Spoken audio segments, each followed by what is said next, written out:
প্রতিকূল আবহাওয়া উপেক্ষা করে নিহতের বিচারের দাবিতে আবারও সড়কে নেমেছে বৈষম্য বিরোধী ছাত্র আন্দোলন।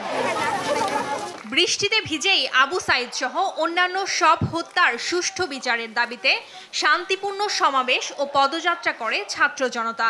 আন্দোলনে অংশ নেন রোকেয়া বিশ্ববিদ্যালয়ের শিক্ষকরাও। সকাল 11:30টার দিকে রোকেয়া বিশ্ববিদ্যালয়ের 2 নম্বর গেটের সামনে সমাবেশ করেন শিক্ষক শিক্ষার্থীরা। সমাবেশ শেষে একটি র্যালি মডার্ন মোড় ঘুরে বিশ্ববিদ্যালয় ক্যাম্পাসে শেষ হয়। দাবি আদায় না হওয়া পর্যন্ত আন্দোলন চালিয়ে যাওয়ার ঘোষণা দেন তারা। এদিকে বৃষ্টি উপেক্ষা করে ময়মনসিংহ টাউন হল মোড়ে জমায়েত হয় বৈষম্য বিরোধী ছাত্র আন্দোলনকারীরা।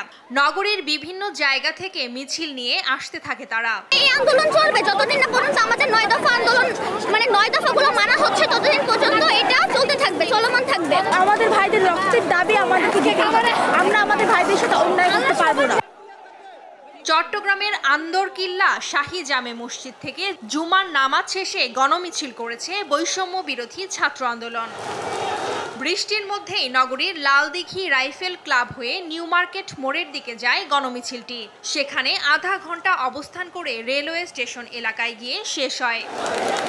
জুমার নামাজ শুরুর আগেই দলে দলে নগরীর বিভিন্ন এলাকা থেকে জড়ো হয় আন্দোলনকারীরা। তাদের সাথে যোগ দেন মুসল্লিরাও।